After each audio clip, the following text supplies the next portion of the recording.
Wow! Welcome to the Red Ones Go Festa. I'm old Big Mac, and you've probably never seen me before, but that's okay because I'm here to tell you everything you need to know about gift shopping for the Warhammer fan in your life. Let's get into it. All right, hello. For those of you that normally watch my videos, you're probably thinking, I don't need this, but you might. If you have friends or family in your life that want to give you gifts that are your hobby adjacent and they don't know what to get you, definitely send them the link to this video and then you might actually get things that you really want. If you've received this video or you've stumbled upon it looking for gift ideas, welcome. Warhammer is a really cool hobby that's acceptable for all ages. I have four grots. That's Warhammer speak for little kids that build and play this game. And then obviously I am a older adult. I build and play it as well, and so do people much older than myself. It really is a fun hobby that is got a bunch of different aspects to it, whether it's reading or collecting or building or painting or playing. There's just all these different aspects to it. It's also a really, really deep and rich hobby, which makes it really hard to shop for. If you don't really know anything besides, well, they're into Warhammer, it's going to be really difficult. So I'm here with a whole bunch of ideas for all sorts of price brackets and all sorts of people so that you can get something for the loved one in your life and they are going to love it. I guarantee it. All right, let's get into the list. All right, first and most obvious is the models. If they are into this hobby and you know what models they want, if they've given you a specific list, go ahead and try and find those and get them for them. I will suggest checking out your friendly local gaming store because they often sell these at a discount compared to Games Workshop Direct. And also, if you don't have a local game store, or they don't sell at discount or something like that, do some shopping around online. Even Amazon has these usually for 15 to 20% off, and that's a good amount of savings. Now, if you don't know what they're into, I would not suggest just buying any random Warhammer thing. We can get really, really specific in particular about which specific army we are doing or even which models within that army. So even, for example, I'm a big orc fan. If you go, oh, I'm going to buy you some orcs, and then you buy me something that I've already got 3, 4, 5, 6 of, it might not go off as well as you are hoping. So unless you truly know exactly what they want, I wouldn't necessarily recommend the models themselves. What I would recommend, however, is this. This is terrain.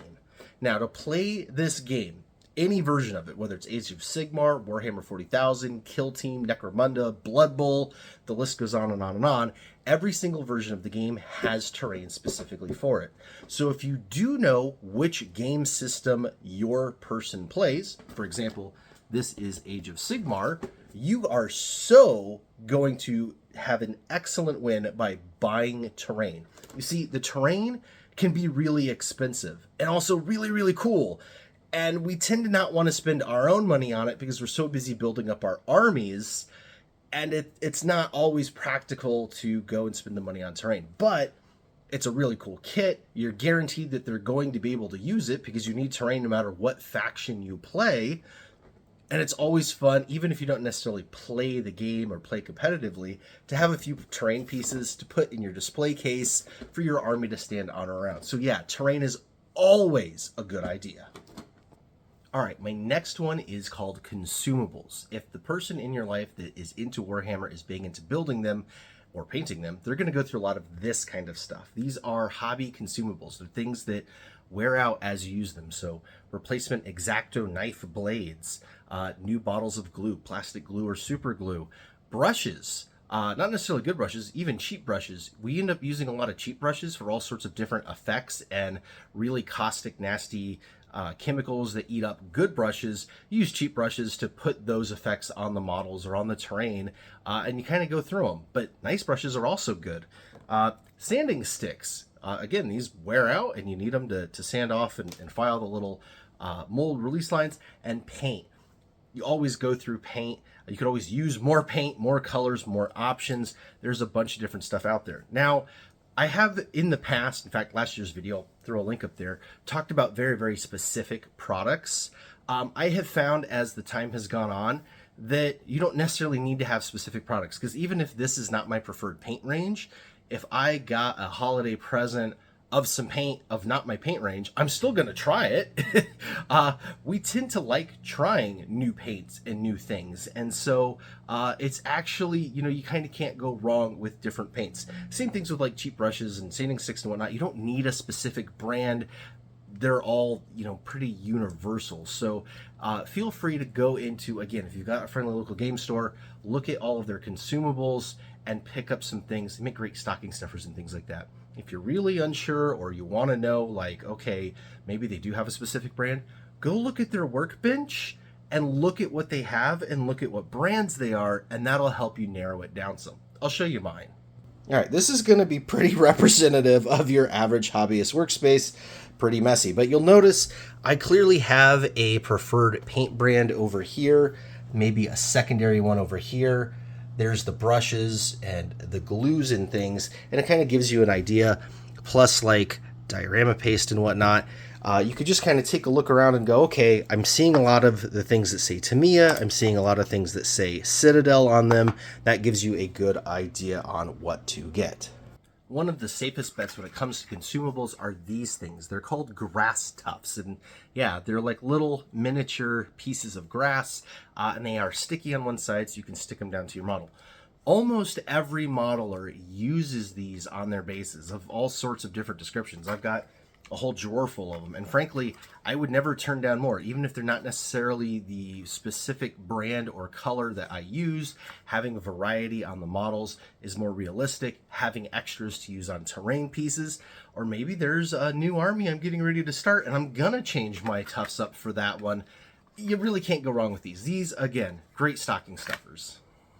Another big thing that would be really, really appreciated by the person in your life is their terrain effects. If they use something like this is an acrylic putty to make textures on the base, or things like this to make a rust or a verdigris effect. If you find these laying around, picking up an extra, definitely going to be appreciated, because this stuff is, again, kind of pricey, and you do wear it out. You use it up and then it's empty and then you need more. And it always is a little hard to kind of, again, spend your own money on it.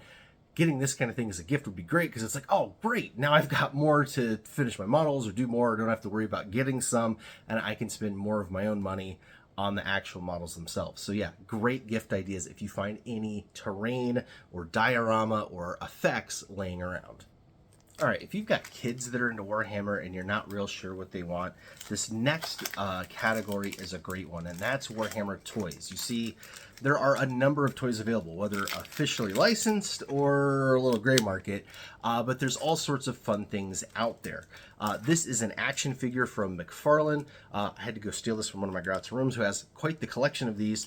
They're articulated, they're really fun, and they're pretty inexpensive, between 20 and 35 bucks depending on which figure it is.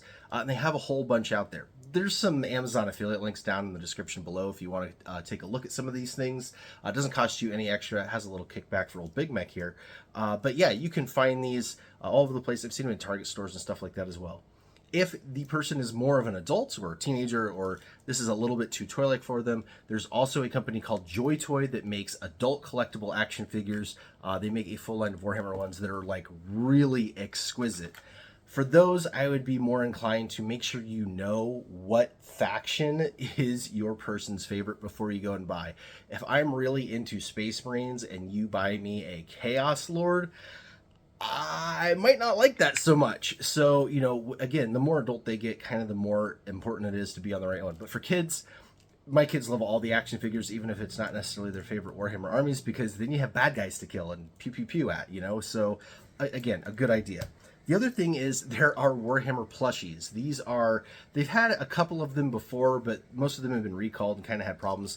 They finally have a good manufacturer for these plushies. They've got a whole bunch of them out now. They're really, really affordable. I think like 10 bucks. And they're just kind of cute. And, what kid doesn't like having a plushie to play with or, bounce around with? So that's a little squeaky. This is a Warhammer Lego Space Soldier brick guy. Again, you can find these on Amazon and Temu and eBay and places like that. They're not officially licensed. They're not necessarily the greatest thing. They're stealing IP from two different places, but they're really, really fun. And again, a stocking stuffer for a kid. They're going to really like having a little Space Marine to add to their Lego collection for just a few bucks. And while we're busy talking about gifts for kids, it's time to mention merch. Now, there are a ton of different ways to get Warhammer merch, including the official Warhammer merchandise store right on warhammer.com, as well as a bunch of different YouTube channels and things like that that all have their own merch line. Red Squig, for example, is my own original design. I sell these shirts at my Teespring down below. Not all of these places have kid sizes. In fact, warhammer.com's merch site specifically, they made kid sizes for their Squigmas shirts about either 2 or 3 years ago, and they haven't made any kid sizes since, which is really disappointing. So one of the things that I always have in my merch store is kid sizes, including hoodies like this one right here. Again, had to go steal it from my own grot just to show it off. But yeah, if you can get some kid sizes of things like that, they would be super appreciated. I know my kids love wearing all of their different Warhammer gear all the time to school. They're always talking about it with their friends and things like that. It makes a pretty fun gift. And again, for the adults in your life, they appreciate the merch as well. This is one from the official Warhammer store. You can see pretty cool shirts. Again, would be totally appreciated regardless of kind of what faction you're into, because just being able to wear something related to your favorite hobby is always fun. All right, let's get into the last couple. All right, this is probably a no-brainer unless you are unaware of it, but Warhammer video games. This is Shooters, Blood, and Teeth, which is an excellent, hilarious, fun game. Totally kid-appropriate. It's a side-scrolling 2D game. It has a co-op mode where up to 4 of you can play at a time. My kids and I have played through this whole game and beaten it at least 3 times. It's just hilarious. It's a whole lot of fun. There are obviously way more mature games out there. Space Marine 2 is the big one in 2024. If you know somebody that's into Warhammer and they're into gaming and they haven't gotten it yet, definitely consider getting it for them on their chosen platform, whether that's PC or PS5 or Xbox or whatever. But definitely take a look out there at the different Warhammer games. There are a ton of them. Rogue Trader was another one that came out recently that is extremely well received. Speed Freaks is another one I've talked about on this channel a bunch. I think that one's PC only. But yeah, just see if they're into gaming. If they're into video gaming, definitely consider getting them a Warhammer video game. Again, even if it's not their chosen faction, you can have a lot of fun playing them because you're just in the universe, and every game has a bunch of factions in it. So, if you're not playing as your favorite, maybe you get to battle against your favorite. And that's always cool too. All right, the last thing I want to talk about today is books. And there's 2 different things to kind of really look at. One is White Dwarf. White Dwarf is Games Workshop's official magazine. It used to be way cooler back in the day. We're talking like 20, 25 years ago, but it's still not bad. It's chock full of cool art and rules and different battle reports and things like that. You could get a subscription to this for reasonable money, but any Warhammer hobbyist in your life, especially like around teenage years, would really like this because it just gives them something new to look at every single month and interact with. There's often freebies included with them as well, whether it's codes to different mobile games or little game cards, sometimes even really cool things like background backdrops you can use for taking photos of your minis. So there's some cool stuff involved with it, so definitely consider a White Dwarf. Now, there's also these books called Black Library. Black Library are the novels for Warhammer 40,000. Again, excellent, excellent novels. There is a huge swath of Warhammer fandom that the only way they actually interact with the hobby is through Black Library books and the lore. So again, an excellent, excellent resource for buying these books. They're available at every bookstore, Barnes & Noble, Amazon, etc. Go take your pick. Now, there is one book that came out specifically last month that makes an especially nice gift for every Warhammer person. In fact, this is my #1 pick if you don't know what to get, and that is this. This is the ultimate guide to Warhammer 40,000. This book is thick. It is a coffee table book, hardcover, and it is beautiful. Inside there are photographs of the actual models in full glorious detail, going through every single faction in the universe, and they're just so much fun to look at and read. There's different articles in here about the actual models and the lore, and it makes for just, again, a really cool guide. There's even giant artwork spreads as well. So yeah, this book is amazing. It retails for $45. There's your your code right there. I'll throw a link down in the description if it's available. You can get it for a little cheaper usually, but this is well worth the full price. And again, if they're into Warhammer 40,000 at all, they are going to like this book. Don't show this to my kid. This is his Christmas present, but man, I want it for myself. So maybe we'll end up with 2 copies, or at least he'll let me read this. But yeah, really cool. All right, that's going to do it for this video. Again, for my regulars, I'm sorry, I know this isn't my regular video, but again, send it to your friends and family, especially let them know if there's one thing in here that you were definitely after. If you have received this video from somebody or again stumbled upon it, there are links down in the description below and in the pinned comment. Definitely check them out. There are ways to go and look at these different things. Some of them are affiliate, some of them are not affiliate. I'll have them all clearly labeled. None of them will cost you any extra. But yes, good luck with shopping for the Warhammer fan in your life. Consider a Red Squeak shirt. They might love it. And yeah, maybe you will find yourself in the hobby one day. If not, that's okay. We'll catch you maybe next year for the next gift guide video to see if there's anything new out. And for my regulars, wog on.